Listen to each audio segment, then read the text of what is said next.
dengan jumlah tertentu, pada kondisi tertentu pula, ya, maka efek manfaatnya ada atau lebih tinggi dibandingkan efek jeleknya atau efek buruknya. Ya. Nah ini perlu saya sampaikan bahwa toksisitas di sini selain obat juga nanti ada bahan-bahan toksikan yang ada di dalam tanaman atau beberapa hewan yang nanti mungkin akan perlu harus kita waspadai karena akan sumber bahan yang beracun, ya. Nah, jadi pada dasarnya obat itu racun kalau kita menggunakannya gak benar. Ya, jadi ada yang bilang kadang obat itu bisa sebagai teman, kadang juga bisa sebagai lawan. Nah, lawan ini dalam arti kata efek toksiknya. Oke, kenapa sih saya mau tanya ya, mungkin yang udah praktikum, kenapa sih kok uji toksisitas itu perlu dilakukan? Ada yang tahu nggak? Daripada tak tunjuk ya, ayo siapa? Kemarin kan udah praktikum ya, harusnya sudah memahami, ingat ya. Ada yang tahu nggak kenapa sih kok kemarin kan ada uji-uji toksisitas gitu ya di praktikum, tujuannya untuk apa?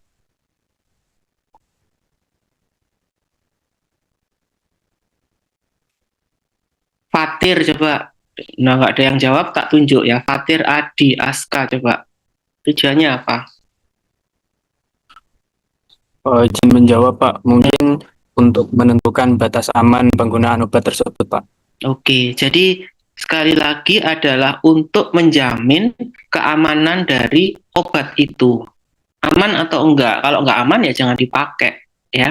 Masih ingat enggak kemarin pengujiannya ada beberapa ya. Kalau kita lihat dari segi waktu, ada yang masih ingat uji toksisitas apa aja?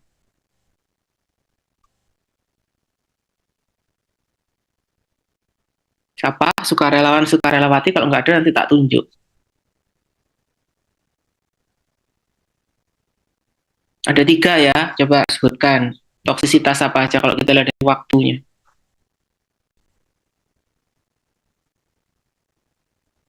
Ilmi coba. Dan nggak ada yang jawab, saya tunjuk. Ilmi lailatul. Coba disebutkan. Izin jawab, mungkin yang ya, akut, kronik, sama yang subkronik itu Pak. Oke, ya dari waktunya ya. Jadi kalau akut itu sudah tidak memenuhi syarat alias toksik, maka tidak perlu dilanjutkan ke yang uji subkronik atau kronik karena udah pasti dia lebih toksik, ya. Terus coba masih ingat nggak kemarin ada uji toksisitas khusus ya? Ya ada 3 jawabannya juga. Ada yang tahu nggak? Uji toksisitas khusus itu uji apa aja? Untuk melihat keamanannya pada apa kemarin praktikum pada janin ya, embrio, masih ingat?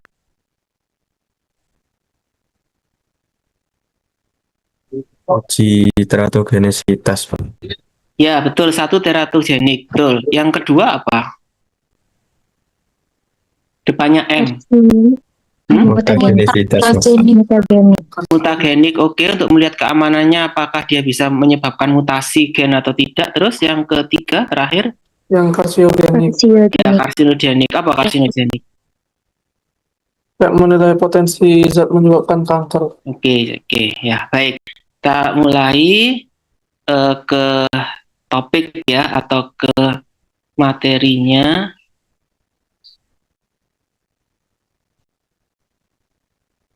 PPT saya udah kelihatan? Udah ya? Udah. Oke, kita mulai. Bismillah. Ya. Jadi toksikologi itu adalah ilmu ya. Logi itu dari ilmu, toksik itu racun. Jadi ilmu yang mempelajari tentang racun sebetulnya, dan obat itu sebetulnya pada dasarnya adalah racun kalau kita gunakannya nggak benar ya. Jadi definisinya di sini adalah kajian toksikologi itu tentang hakikat dan mekanisme bagaimana efek toksik dari berbagai bahan, bisa obat, bisa bahan-bahan kimia, bisa tanaman ya, terhadap makhluk hidup pada sistem biologi. Ya, sistem biologi berarti sistem kehidupan ya. Nah, di sini ada 100.000 bahan kimia itu yang dipakai oleh manusia. Entah itu untuk obat atau itu untuk perawatan kosmetik atau untuk food supplement ya, untuk membersihkan rumah, mandi dan sebagainya ya. Nah, toksikologi ini mempelajari sifat racun dari bahan kimia dan keamanan dari bahan kimia itu ya. Nah, untuk menilai bahan kimia atau sering kita sebut dengan sinobiotik, sinobiotik itu boleh dikatakan benda asing ya. Jadi obat itu termasuk sinobiotik juga. Termasuk juga bahan-bahan aditif makanan ya, seperti pengawet, pewarna ya. Itu ada beberapa yang nggak boleh kan, seperti boraks misalnya, atau formalin ya. Nah itu nggak boleh ya.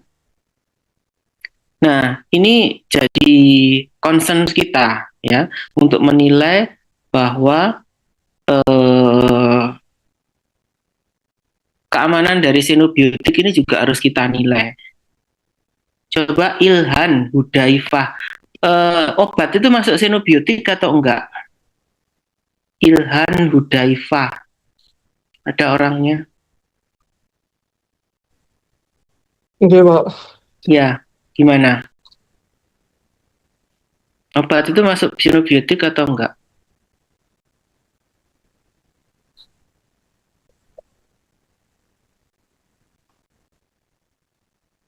Apa sih sinobiotik itu tadi saya bilang?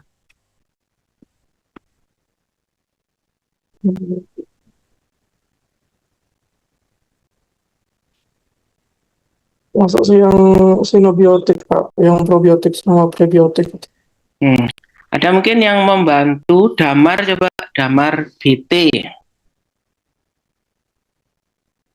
Saya lihat lampunya doang, orangnya nggak ada. Damar BT ada orangnya?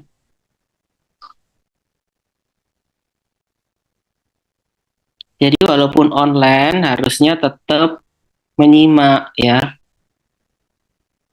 Yang rugi kamu sendiri nanti. Gimana? Ada yang lain, ada yang bisa membantu saya mungkin biar agak cepat? Obat masuk sinobiotik atau enggak ya kira-kira? Masuk. Masuk, betul. Dia benda asing juga ya. Nah, menilai bahan kimia atau sinobiotik ini dilakukan ke hewan coba dulu ya, nggak boleh langsung ke manusia. Dan pada manusia itu hanya prediksi perkiraan dari hewan itu ya. Nah, ilmu yang mendukung toksikologi ini kimia, biokim, biologi, farmakologi dan patologi. Patologi itu yang sakit itu ya. Nah, ini ruang lingkupnya nanti bisa dibaca. Toksikologi itu bisa ke arah macam-macam ya, hukum misalnya orang yang bunuh diri, terus forensik, kedokteran kehakiman ya dan sebagainya, bisa ke klinik juga dan seterusnya. Nah ini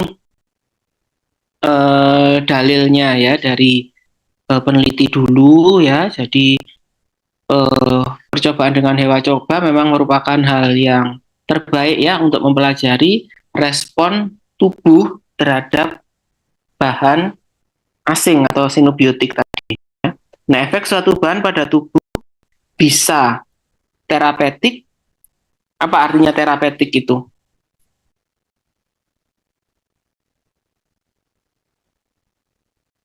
Ada yang tahu terapeutik apa?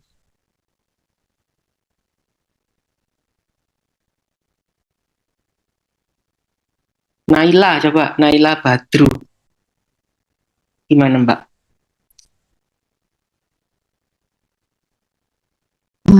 Izin menjawab, Pak. Mungkin kayak tindakan untuk menyembuhkan.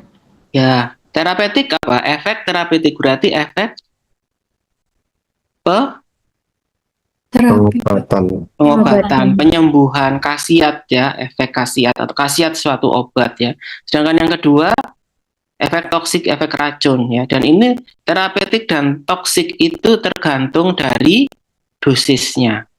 Mungkin dengan dosis yang tertentu rendah efeknya mengobati atau terapeutik, tapi ketika dosisnya tinggi dia efeknya toksiknya lebih kelihatan ya. Apalagi nanti ada istilah obat yang indeks terapinya sempit, itu batas terapeutik dan toksiknya sangat tipis sekali ya.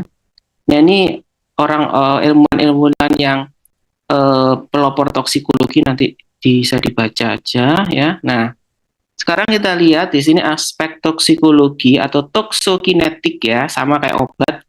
Dia masuk ke tubuh itu perlu diabsorpsi.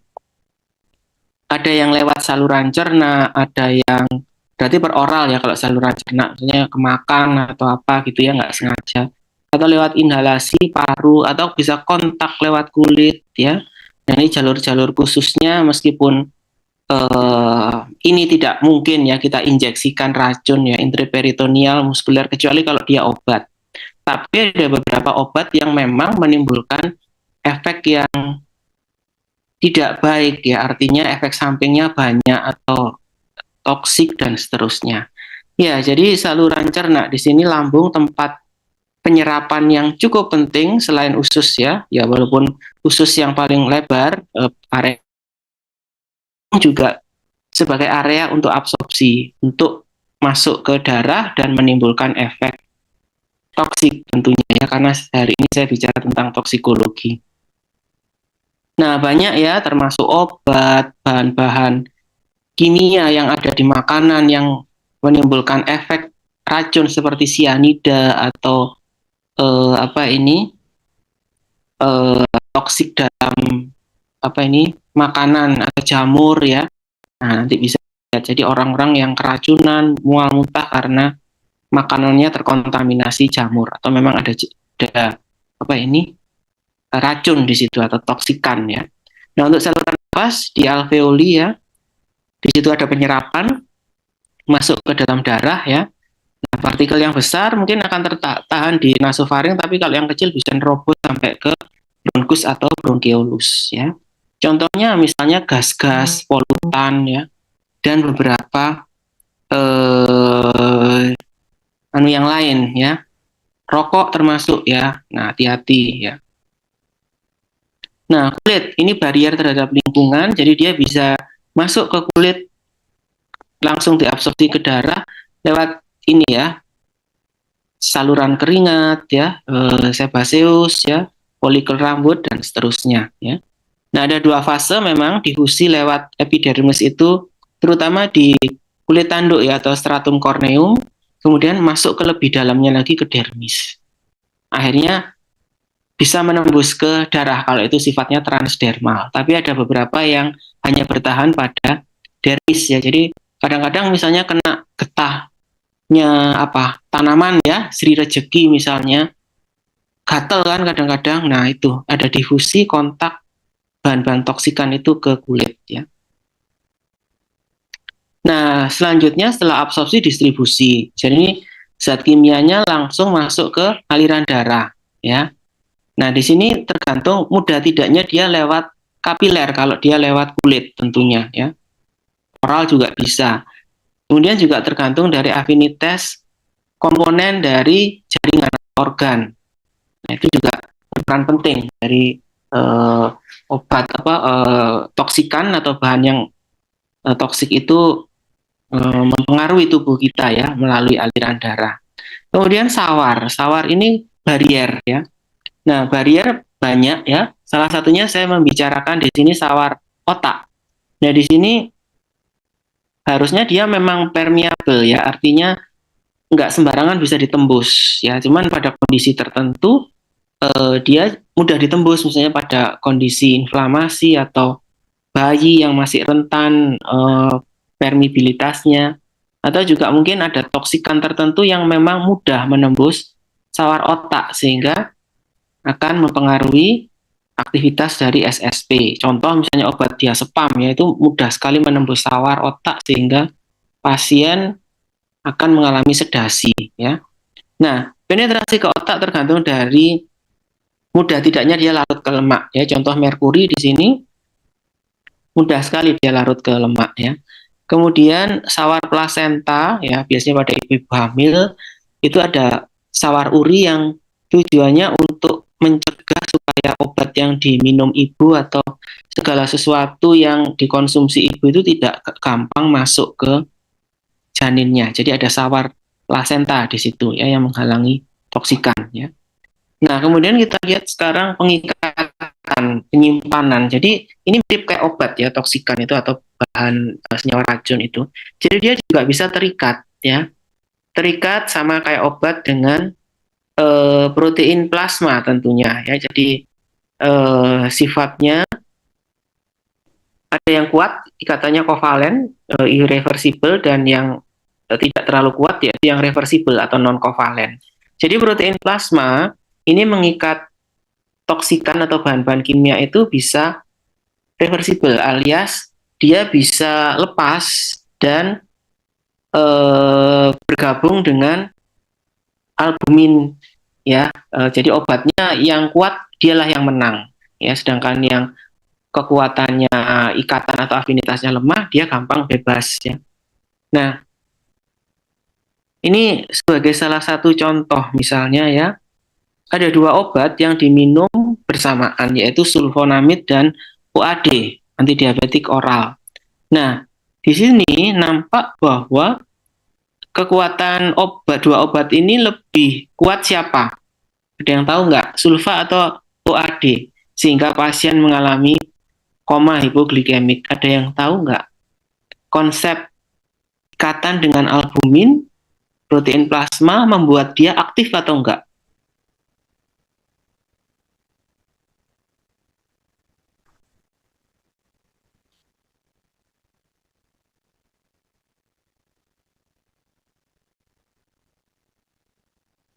Fahmi, ada orangnya?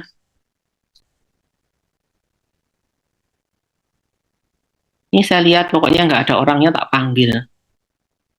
Yang nggak on cam. Gimana? Ayo. Fahmi ada?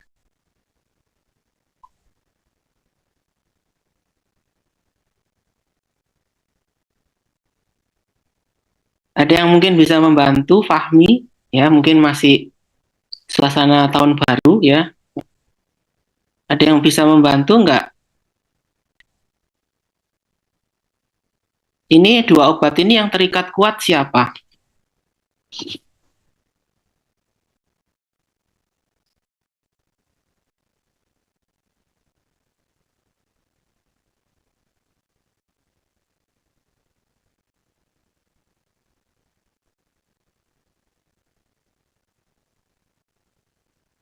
Azaria, ada orangnya?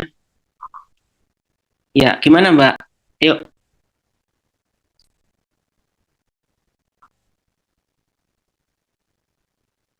Sama Nabila Astika, coba mungkin bisa dua orang ini agak cepat ya. Biar kalian juga cepat pulang nanti, cepat. Nabila itu nggak ada orangnya ya. Masih berlibur mungkin.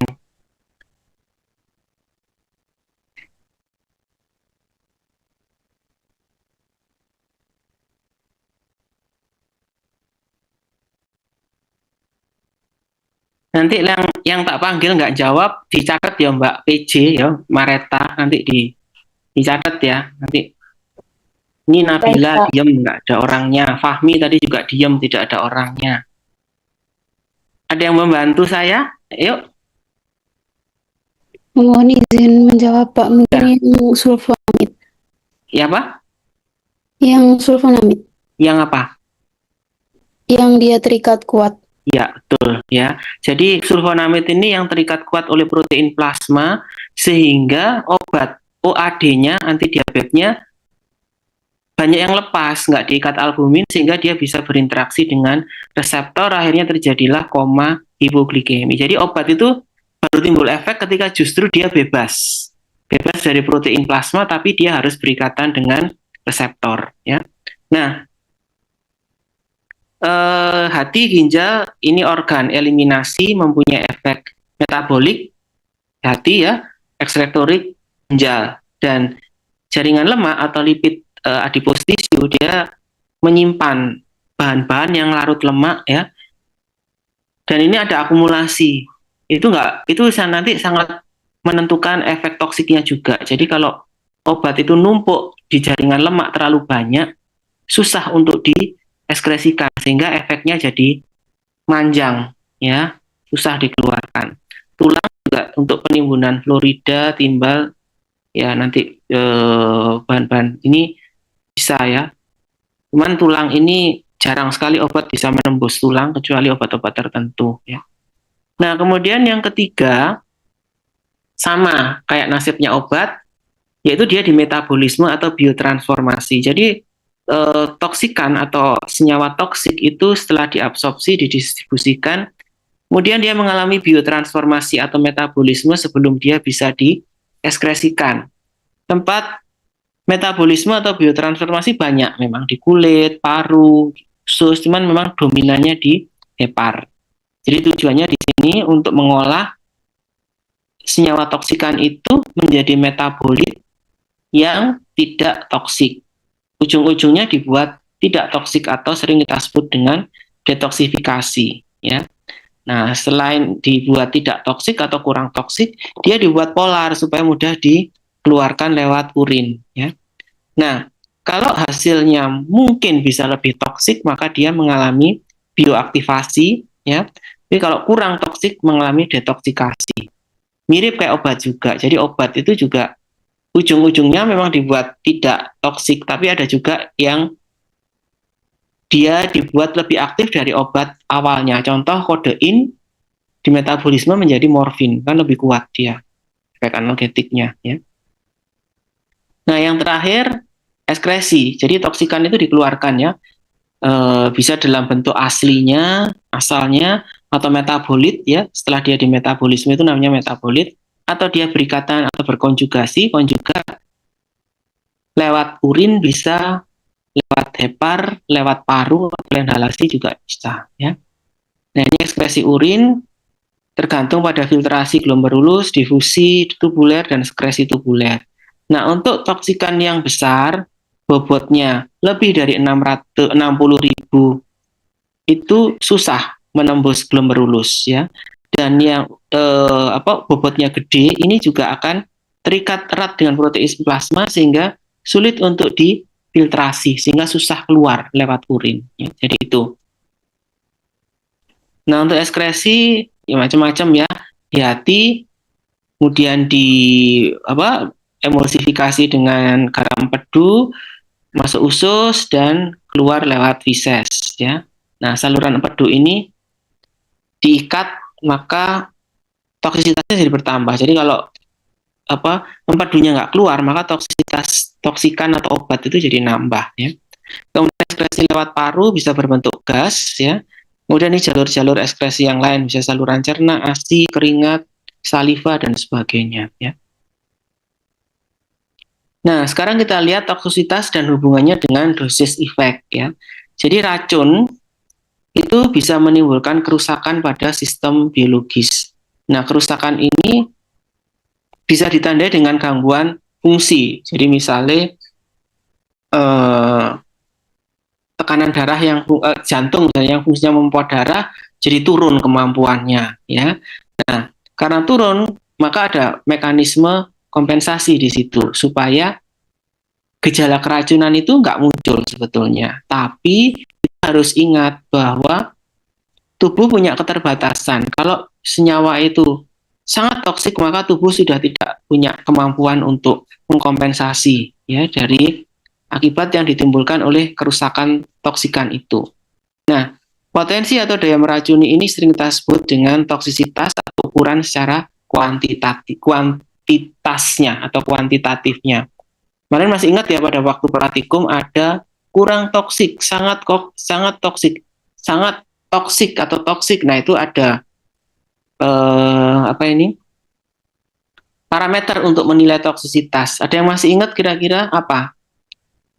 Sangat toksik, kurang toksik bisa dilihat dari apanya?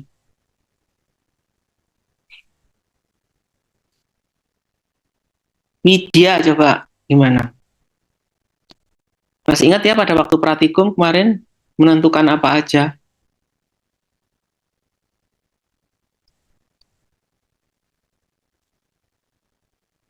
Mungkin bisa dibantu sama Muhammad Davi Alvin.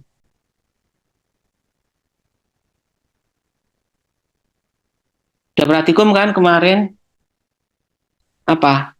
Ini nggak ada. Udah, Pak. Ya, apa? Nilai apa? Masih ingat nggak? IG 50, LD 50, Mas. Ya, LD 50. Kepanjangannya apa LD itu? D-nya? Lethal dose, Pak. Ya, lethal dose. Ya, jadi lethal dose kalau itu sangat toksik berarti LD50-nya besar atau justru kecil? Coba, siapa tadi yang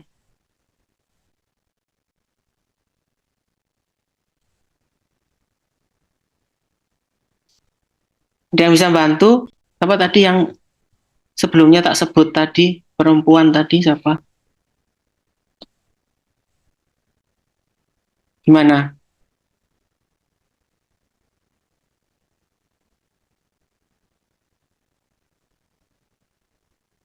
Ada yang tahu? Toksik kalau nilai LD50-nya atau LC50-nya bagaimana kalau sangat toksik?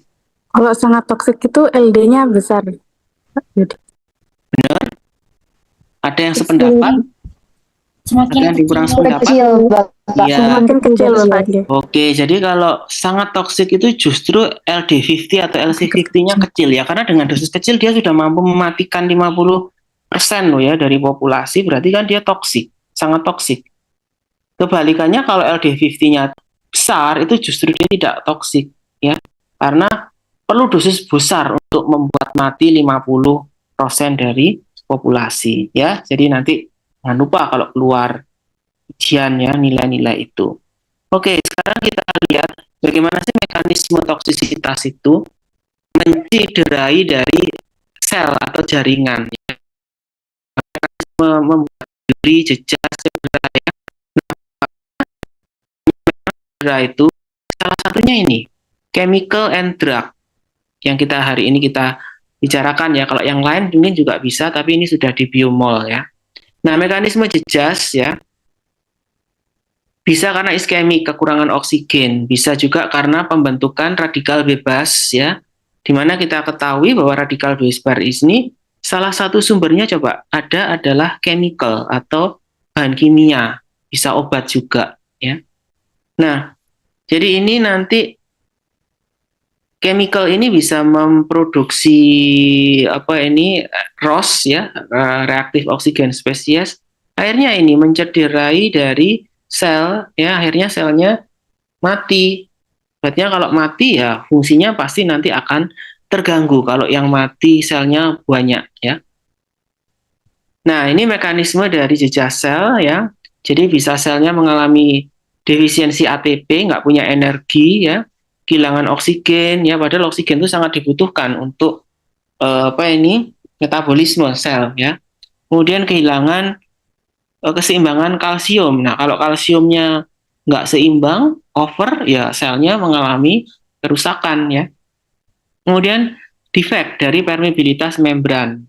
Membrannya nggak permeabel, semua bisa masuk ya, bahaya ya. Kemudian kerusakan mitokondria sebagai organ respirasi ya. Kalau sel nggak bisa respirasi, ya nggak bisa terbentuk ATP, ya mati nanti selnya ya. Nah, sekarang kita lihat apa sih itu toksisitas. Jadi toksisitas itu tingkatan dari efek toksik dari suatu bahan yang beracun atau yang sering kita sebut dengan toksikan. Jadi racun ini menimbulkan kerusakan ke sistem biologis ya, mengganggu fungsi biologis. Ada kompensasi kalau memang jumlahnya masih sedikit dan tidak toksik, kurang toksik ya. Jadi masih ada mekanisme kompensasi sehingga tidak ada tanda-tanda keracunan yang muncul di situ. Toksisitas ini kemampuan racun untuk menimbulkan kerusakan ya pada sistem biologis. Jadi kalau toksisitasnya tinggi maka kemampuan racun untuk menimbulkan kerusakan juga tinggi ya. Nah, potensi meracuni ini adalah ukuran kuanti ya, salah satunya tadi LD atau LC50 ya. Nah, LD50 itu dosis yang diperlukan untuk mematikan 50% dari hewan coba ya. Jadi dalam populasi itu ada respon maksimal mati atau respon minimalnya tetap hidup. Tapi ada gejala yang tidak baik atau ada cedera dan seterusnya. Nah, insiden kematian ini merupakan efek yang dapat diukur, yaitu dosisnya. Jadi adalah LD atau LC50 ya. Nah, ukuran LD50 ya, ini tadi sudah ya. Ini tadi sudah, bentar. Nah, ini gambarannya ya. Jadi ini LD5, berarti ini yang mati 5% dari populasi, ini 50, ini 100 ya. Nah, kelihatan di situ untuk LD50 kelihatan ya. Di situ lebih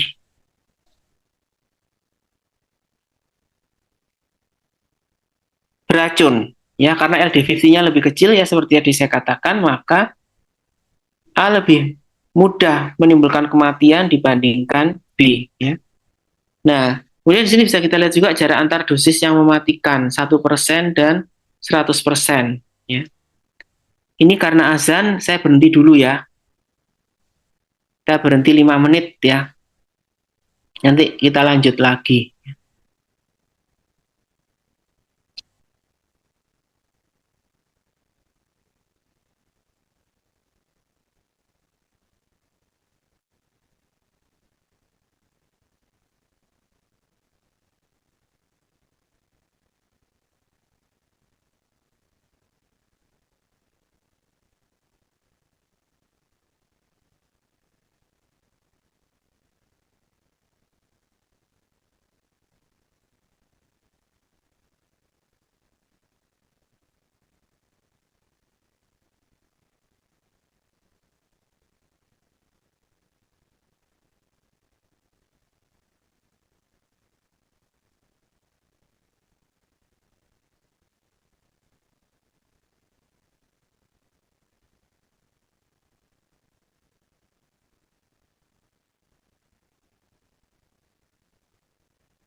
Oke, kita lanjutkan ya.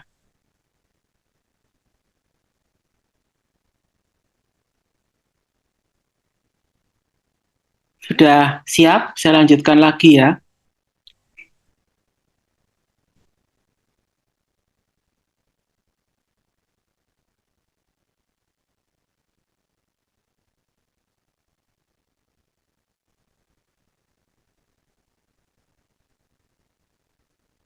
Ya, tadi sampai sini ya. Wah, ya jadi ada istilah MOS ya, margin of safety untuk menentukan toksisitas substansi atau bahan ya. Jadi MOS itu jarak antara dosis yang menimbulkan efek yang diharapkan dengan dosis yang mulai menimbulkan kematian. Jadi ED 99 sampai LD 1 ya. Ini sering kita sebut juga dengan indeks terapeutik dalam suatu obat ya. Jadi kalau obat indeks terapinya sempit berarti batas toksik dan batas terapeutiknya dia sangat sempit ya. Nah, ini biasanya dengan rasio ya, LD50 dibanding ED50 atau effective dose 50 ya, LD itu lethal dose 50 ya. Nah, ini untuk menilai keamanan bahan kimia ya, atau obat ya yang baru disintesis, kita memang harus melakukan uji toksisitas ya untuk keamanannya. Jadi kalau obat dosis besar ini bisa menimbulkan gangguan toksisitas ya, sehingga ini bisa dilakukan uji pada hewan coba. Dosis terbesar yang tidak menimbulkan efek merugikan miligram per kilogram berat badan per hari, ini yang kita sebut dengan no effect level, NEL ya. Sedangkan NOEL ini adalah no observed effect level, untuk menilai keamanan ya. NEL ini adalah konsentrasi ya dari bahan kimia yang ditemukan melalui suatu riset yang tidak menimbulkan efek kelainan yang sifatnya buruk, perubahan morfologi, pertumbuhan, dan mengurangi lama hidup dari hewan coba ya. Sedangkan ADI ini adalah NEL dibagi 100 ya, miligram per kilogram berat badan per hari. ADI ini adalah acceptable daily intake yang biasanya seringkali dituliskan pada produk-produk bahan tambahan makanan BTM ya, atau BTP, bahan tambahan pangan seperti pengawet, pewarna, pemanis ya, dan sebagainya. Jadi ADI ini adalah batas dosis terbesar ya yang masih dapat diberikan setiap hari seumur hidup dan diperkirakan tidak menimbulkan efek yang buruk bagi kesehatan manusia ya, berdasarkan pengetahuan ya. Nanti bisa dilihat misalnya natrium benzoat sebagai pengawet ADI-nya berapa, atau pemanis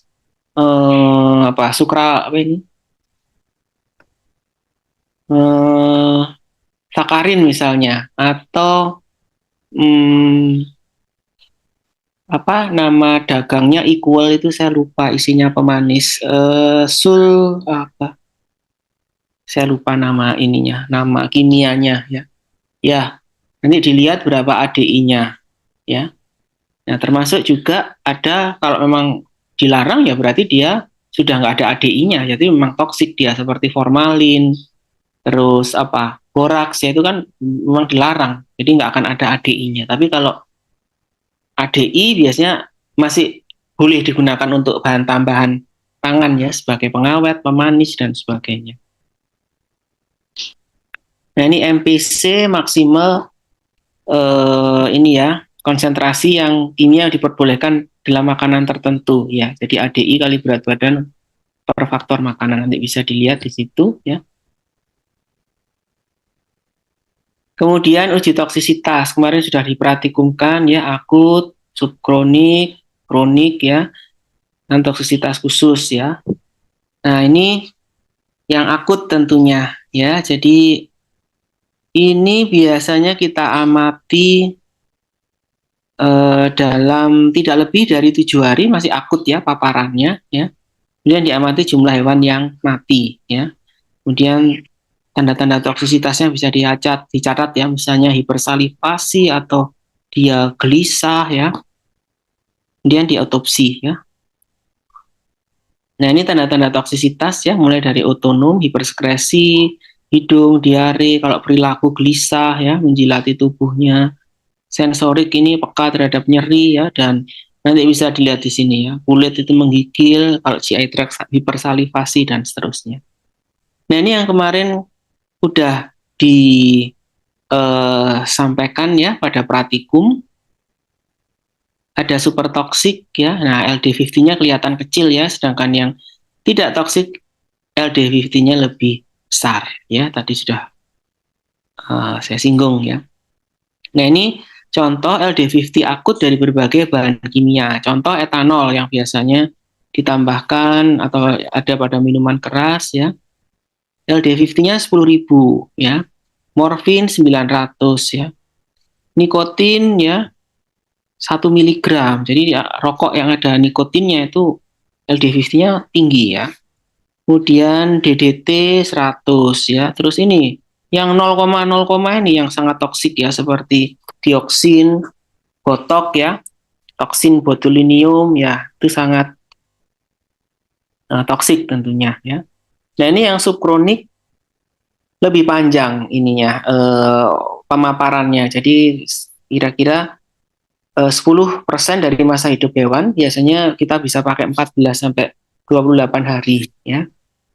Nah, untuk tikus ini biasanya sampai 90 hari perlakuannya. Dan ini pengamatan yang dilakukan, berat badan, konsumsi makanannya bagaimana, atau asupan pakannya, uji lab, biasanya kita autopsi juga ya, untuk melihat adanya kerusakan pada organ. Nah, ini yang jangka panjang ya, lebih panjang lagi pemaparannya, biasanya nih untuk menilai obat-obat yang digunakan di jangka lama seperti penyakit kronik ya, degeneratif seperti diabetes dan sebagainya, kita harus pastikan aman dia di situ ya. Nah, ini yang khusus tadi sudah saya singgung ya, teratogenik, mutagenik, karsinogenik ya. Nah, sekarang kita langsung ke contoh-contoh beberapa bahan kimia ya, seperti arsen. Arsen ini aslinya itu dia racun tikus ya, tapi kalau sampai mengkontaminasi makanan, nah ini efeknya cukup berbahaya ya, jadi bisa suatu iritan ya, jadi intoksikasi akutnya 120 mg, kecil sekali ya, cukup kecil. Nah ini efeknya mengganggu metabolisme sel, yaitu mengikat gugus sulfohidril. Gejala akutnya ini ya, tenggorokan tercekik, sukar, menelan, kejang, koma, dan sebagainya ya, sampai shock ya. Biasanya terapinya kita gunakan morfin untuk detoksifikasinya dan bilas lambung. Artinya apa-apa yang ada di lambung dikeluarkan ya. Kemudian bisa ditambahkan susu untuk mengikat arsen ini, dan bisa juga dengan PAL ya, 2,5 mg per kilogram berat badan ya. Sedangkan ini yang kronik dikit-dikit tapi terus ya, dia memapar terus-menerus karena nggak tahu ya ini ya.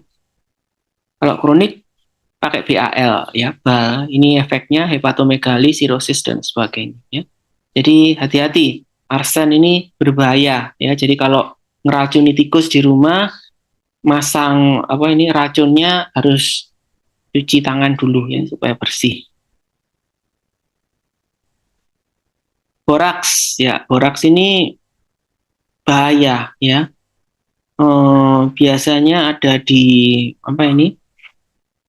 garam ya, garam boraks ya, atau mungkin juga ditambahkan di mie ya. Nah itu toksik dia itu borak ini ya. Ini akut 1-3 gram, kalau ke neonatus bayi 5 gram, dewasa 20 gram ya. Lebih besar sih memang daripada si arsen tadi yang 120, cuman ya harus hati-hati ya. Nah ini efeknya.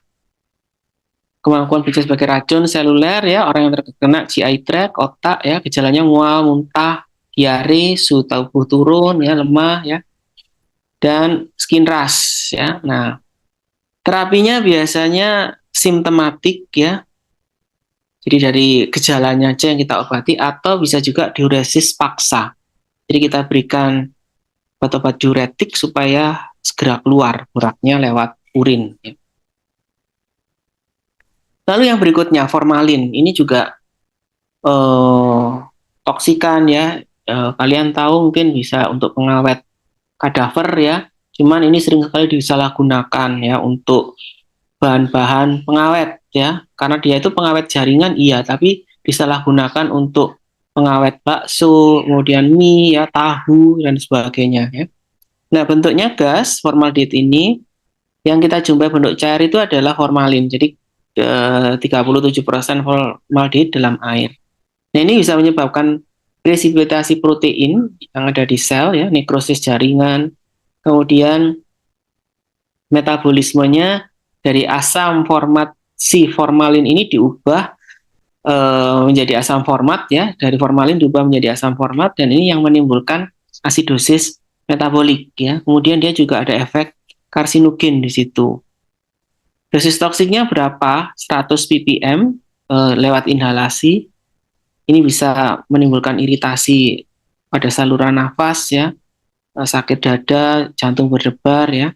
Dan biasanya terapinya kita pindahkan pasien ya, pertahankan jalan nafas, beri O2. Jadi tidak ada antidot yang khusus di sini, tapi hanya kita pertahankan jalan nafas ya. Kemudian kalau di mata, kena mata ya misalnya, ya jadi ini efeknya kabur dan sebagainya. Terapinya cukup dibilas pakai air yang mengalir ya, cuman karena di mata ini lebih baik memang harus steril airnya. Biasanya kita gunakan NaCl 0,9% ya yang diinfus itu ya. Kemudian kita bawa ke RS ya. Nah, kalau kena kulit bisa panas ya, mati rasa, gatal dan sebagainya. Penanganannya biasanya kita cuci kulit ya selama 15-20 menit dengan sabun atau deterjen lunak ya, dan dibilas dengan air terus-menerus ya, mengalir ya. Kemudian kalau tertelan ya, jadi ini ya, mual ya yang sering ya. Nah, ini bisa menimbulkan asidosis metabolik. Biasanya kita terapinya kita atasi komanya kalau memang dia koma atau shock ya, bilas lambung. Cuman di sini tidak dimutahkan alami, tapi harus kita diambil ya pakai alat gitu ya, karena bisa mengiritasi dia, mengiritasi saluran pencernaannya. Beri karbon aktif, norit ya, atau tapulgit ya, pokoknya karbon yang diaktifasi. Biasanya kita gunakan untuk diare ya, cuman di sini bisa untuk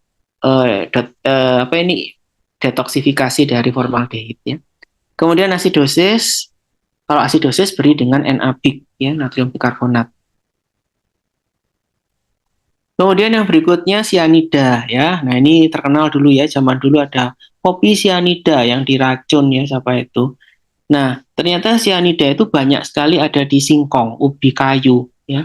Nah, itu biasanya tandanya warnanya biru, ininya apa? Dalamnya si singkong itu ya.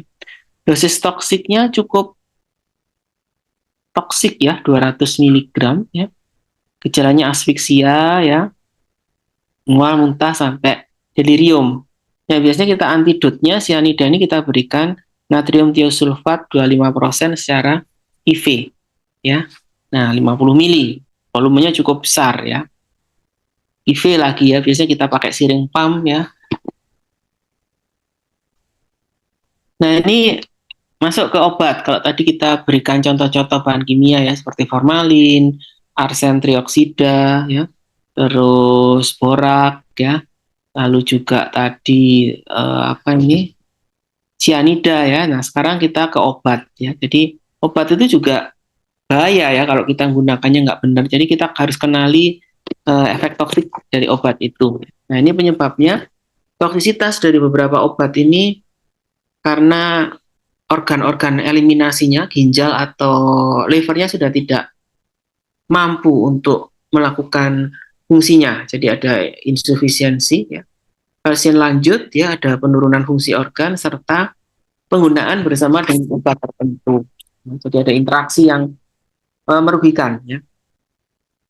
Nah, ini contoh-contoh obat golongan aminoglikosida, antibiotik ya, streptokanamisin, gentamisin ya. Ini obat-obat ini lebih cenderung bisa menimbulkan gangguan pada keseimbangan vestibuler ya. Nah, jadi biasanya kalau itu terjadi gangguan vestibuler, kita hentikan pemberian obatnya karena ini antibiotik harus dicari alternatif yang lain ya, karena dia harus dikonsumsi dalam rentang waktu yang cukup ya untuk mematikan bakteri ya.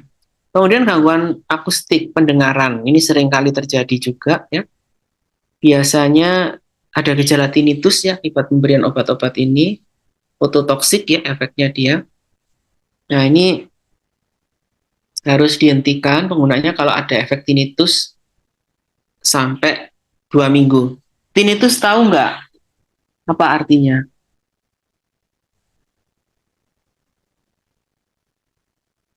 Ada yang tahu tinnitus apa?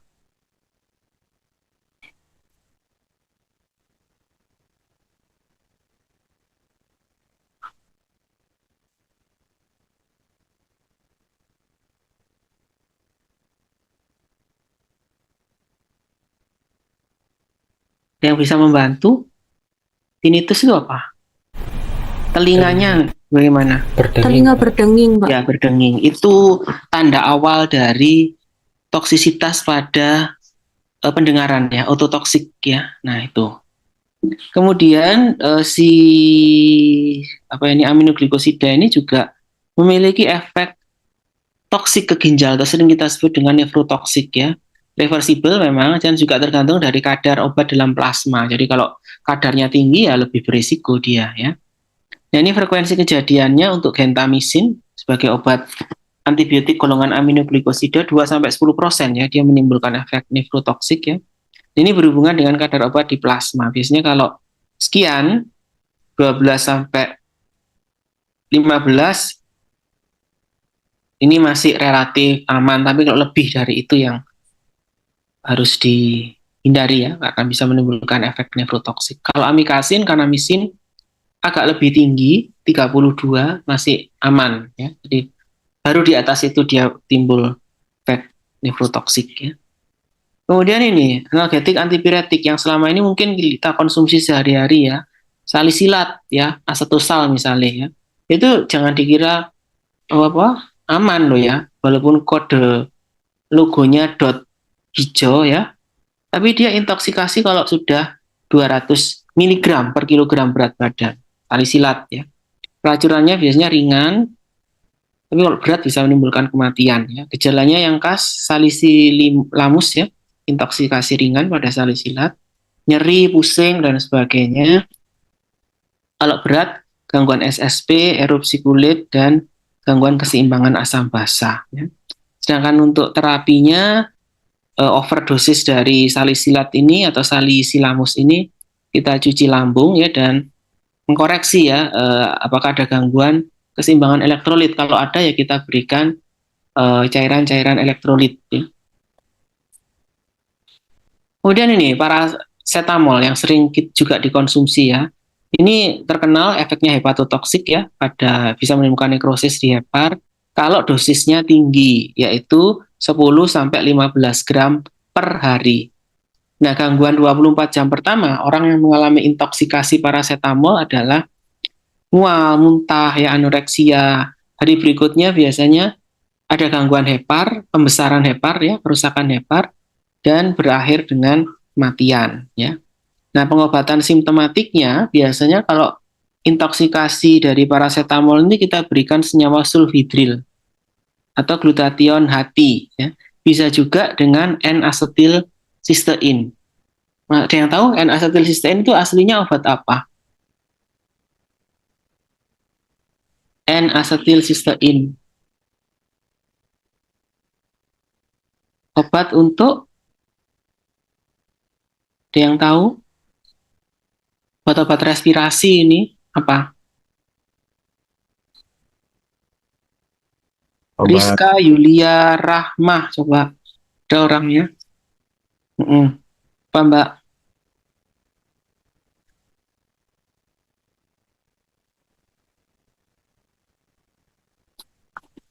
Ada yang tahu? Ayo. Obat apa? N-asetilsistein. Ini semester berapa? Oh, masih semester 2 ya, belum. Belum blok respirasi ya. Apa obat apa? N-asetilsistein? batuk. Batuk yang produktif atau non produktif? Iya, berdahak atau produktif karena dia efeknya mukolitik ya, mengeluarkan atau mengencerkan dahak ya. Oke, kita lanjutkan Asmef. Ini juga sering dikonsumsi mbak-mbaknya kalau lagi datang bulan mungkin ya. Nah, ini efek toksiknya sama ya kayak NSAID di GI tract ya. Pada orang tua bisa terjadi diare hebat sehingga harus dihindari penggunaannya pada lansia ya. Eritema, bronkokontriksi, anemia hemolitik juga sering terjadi dan di Amerika biasanya anak di bawah 14 tahun tidak disarankan menggunakan Asmef ya.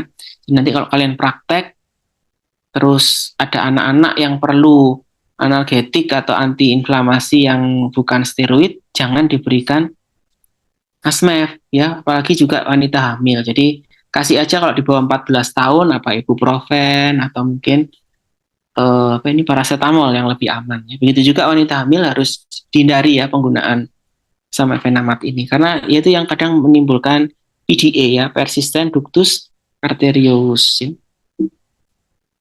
Oke, lanjut Asmef ya. Santin ya, kafein, teofilin, teobromin ya. Teofilin ada yang tahu untuk obat apa? Golongan apa?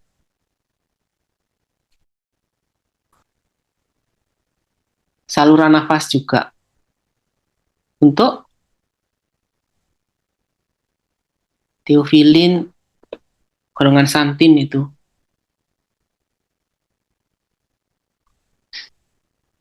Untuk kasus apa dipakai? Teofilin, aminofilin, pentoksifilin. Apa? Yo. Untuk asma ke atas. Asma. Ya, Untuk asma, betul. Pak. Asma ya, efeknya untuk mendilatasi bronkus alias bronchodilator ya, untuk relaksasi bronkus ya. Tapi dia efeknya bisa menimbulkan diuresis ya, palpitasi ya. Nah, ini intoksikasi kafein. Kafein ada di dalam apa? Kalian kalau belajar sampai larut malam, minum apa? Yang mengandung kafein. Ya, kopi. Kopi itu juga ya, jangan sampai melebihi 1 gram atau kafeinnya loh ya, bukan kopinya. Kafein itu ada di kopi. 15 mg per kilogram berat badan ya. Ini kamu sudah susah tidur, gelisah ya. Nah, kafein itu juga nggak boleh banyak-banyak ya. Nah, itu efeknya. Jadi ada intoksikasi kafein ya, 1 gram loh ini ya. Ya, jadi kalau kadar plasmanya kafein di plasma lebih dari 30 mikrogram per mililiter, ya ini tadi efeknya ya. Nafasnya lebih cepat, dan seterusnya. Kemudian nih, intoksikasi teofilin, obat asma tadi ya. Lebih dari 20 mikrogram per mililiter ya, sakit kepala, palpitasi ya, nyeri ya, kadang kejang ya. Nah, kalau kejang biasanya kita berikan diazepam ya untuk relaksasinya ya. Nah, kalau terjadi dosis yang berlebihan dari teofilin ya, misalnya diberikan intravena cepat bisa timbul aritmia ya, sehingga ini bisa meningkatkan resiko kematian ya dengan penggunaan teofilin ini. Makanya teofilin ini sudah mulai agak ditinggalkan ya penggunaannya ya. Jadi kita lebih memilih yang golongan beta 2 agonis kalau untuk asma ya. Kemudian obat jantung, digoxin, digitalis ya. Kardiotonik biasanya kita pakai untuk gagal jantung ya.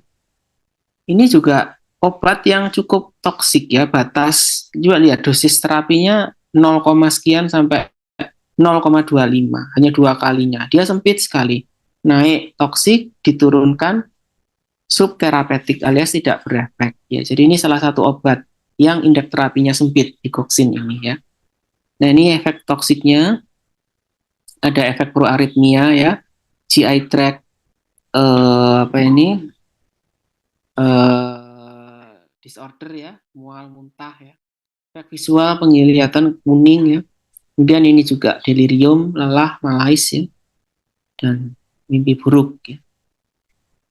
Kemudian ini adalah yang terakhir contoh terapi preeklamsi atau eklamsi, biasanya pada ibu hamil ya, tekanan darahnya naik ya. Biasanya terapinya kita gunakan ini MG sulfat ya secara intravena diencerkan dalam dextrose biasanya untuk anti konvulsi ya. Biasanya kalau tekanan darah tingginya itu bisa berisiko menimbulkan kejang kalau pada si ibu hamil ya. Kemudian ini efek platela dan seterusnya ya.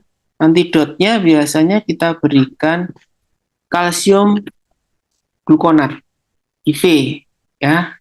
Nah, itu biasanya untuk antidotum pada kasus preeklampsi.